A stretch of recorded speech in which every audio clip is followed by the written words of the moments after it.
అందరికీ నమస్కారం. తెలుగు భాషా వ్యాకరణానికి స్వాగతం.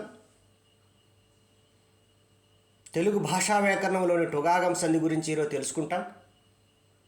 టుగాగం సంధిలో ఉన్నటువంటి సూత్రాలేంటి, వాటిలో ఉత్తేతర శబ్దాలకు అచ్చులు పరమైతే టుగాగం సంధి ఎలా వస్తుంది, ఆ సూత్రం యొక్క పూర్వపరాలను కూడా మనం ఇక్కడ చేర్చుకుంటున్నాం. బాలవ్యాకరణం సంధి పరిచ్ఛేదం 28 సూత్రంలో కర్మధారయములందు ఉత్తును ఖర్చుపరంబగునప్పుడు టుగాగంబగు అనేటువంటి ఒక సూత్రాన్ని సూచించారు. ఇక్కడ కర్మధారయం అనగా పూర్వపదము విశేషణం అయి ఉంటుంది. విశేషణములకు కర్మధారయమని పిలుస్తారు. ఇక్కడ కరుకు ప్లస్ అమ్ము కరుకుటమ్ము. కరుకు అనేది విశేషణం, దానికి విశేష్యం అమ్ము పరమైనది. ఆ రెండు రూపాల మధ్య సంధి జరిగినప్పుడు కరుకుటమ్ము అని ఆగమగా చేరింది. అంటే కర్మధారయ సమాసాలకు అచ్చు పరమైనప్పుడు టుక్ ఆగంగా వస్తుంది అని దాని సూత్రార్థం. మిగిలిన రూపాలు కూడా గమనిస్తే నిగ్గుటద్దము, నిగ్గు ప్లస్ అద్దము నిగ్గుటద్దము. నిగ్గులోని ఉత్తమునకు అచ్చు పరమైంది కనుక టుగాగం ఏర్పడింది.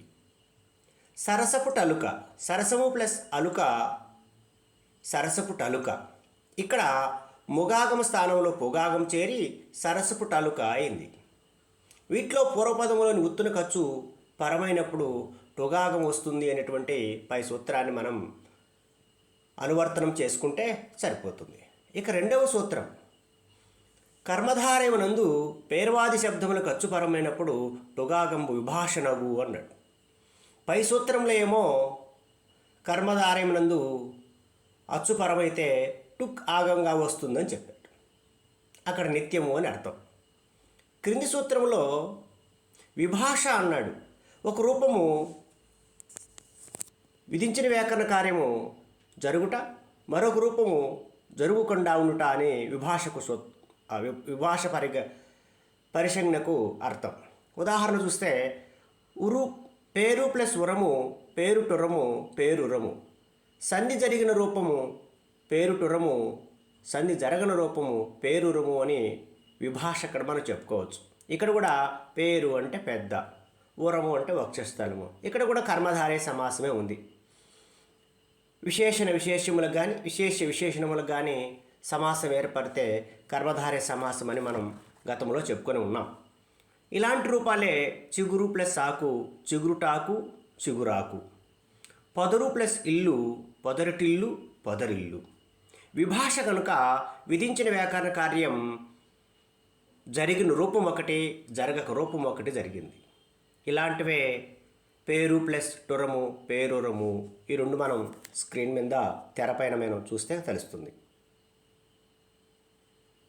అలాగే పూర్వపదంలోని చివరి వత్వం లేని కర్మధారయ సమాసాల్లో కూడా టుగాగం వస్తున్న రూపాలు కూడా మన తెలుగు సాహిత్య పుస్తకాలలో మనం గమనిస్తూ ఉంటాం. వాటిలో కొన్ని యత్వ ఇత్వ అత్వ. సహజంగా మన పైన చూసినట్లయితే ఉత్వ రూపాలకు మాత్రమే సంధి జరిగి టుగాగం వచ్చింది. ఇక్కడ యత్వ ఇత్వ అత్వ అనేటువంటి ఈ మూడింటికి కూడా టుగాగం వచ్చిన రూపాలు తెలుగు సాహిత్యంలో వివిధ గ్రంథాలలో ఉన్నాయి. వాటిని కూడా కింద మనం కనపరిచాం, గమనించండి. ఉదాహరణకు తేనెటీగలో తేనె ప్లస్ ఈగ, ఇందులో పూర్వపదంలో ఉత్తు అంటే హర్స్వం లేదు. ప్లస్ ఏ ఎత్తం ఉంది కనుక పై రెండు సూత్రాలు పొసగు అని మనకు స్పష్టం. అటువంటి రూపాలకు మరొక సూత్రము మనం పరిశీలిస్తే ఉదంతేతరంబులకు అచ్చుపరంబగునప్పుడు టుగాగంబగు కొండకు చూపెట్టడు అనే సూత్రాన్ని ఇది వంతరాం రామకృష్ణారావు గారు ముక్త లక్షణ కౌముది సంధి పరిచ్ఛేదం 22లో మనము సూచించారు. అంటే పై రెండు సూత్రాలకు పొసగని లేదా పై రెండు సూత్రాలకు లొంగనేటువంటి కొన్ని పదాలకు, కొన్ని సంధి పదాలకు ఈ సూత్రం సరిపోతుంది అని ఆయన సూచించారు. ఉదాహరణకు ఇక్కడ కొన్ని చెప్పారు. ఉత్ అంటే హ్రస్వం కాని వాటికి అచ్చుపరమైనప్పుడు టు ఆగముగా కొన్ని చోట్ల కనపడుతున్నాయని దాని సూత్రార్థం. ఈ సూత్రం ద్వారా అటువంటి రూపాలను సాధించవచ్చు. చూడండి కొన్ని ఉదాహరణలు. పల్లె ప్లస్ ఊరు పల్లెటూరు. పల్లె ఎత్తమునకు ఊ అచ్చుపరమైంది. ఇది శ్రీనాథుని చాటువుల్లో కనపడుతుంది. దుక్కి ప్లస్ ఎద్దు దుక్కుటెద్దు. ఈకి ఏ అచ్చుపరమైంది దుక్కుటెద్దు. ఇది నీలాసుందరి పరిణయంలో కనపడుతుంది. పడక ప్లస్ ఇల్లు పడకటిల్లు. మిద్దె ప్లస్ ఇల్లు మిద్దెటిల్లు. పై యత్వ ఇత్వ అత్వ ఈ మూడింటి పూర్వపదములోని చివరి వర్ణాల్లో ఉండి వాటికి అచ్చులు పరమైతే బాలవ్యాకరణంలోని మొదటి 2 సూత్రాలకు ఈ పదాలు ఈ సంధి పదాలు లొంగవు. అందుకని వంతారాం రామకృష్ణారావు గారి ముక్తలక్షణ కౌముదిలో సంధి పరిచ్ఛేదం 52లో ఆయన ఈ సూత్రాన్ని చెప్పారు. అదేంటంటే ఉదంత ఏతరంబులకు ఉదంతము కానటువంటి వాటికి అచ్చు పరమైనప్పుడు అచ్చులు కాని పరమైతే వాటికి టుక్ ఆగముగా కొండకు చూపెట్టడు ఒకానొక సందర్భంలో కూడా కనపడుతున్నాయని ఆ సూత్రాన్ని ఇక్కడ చెప్పారు.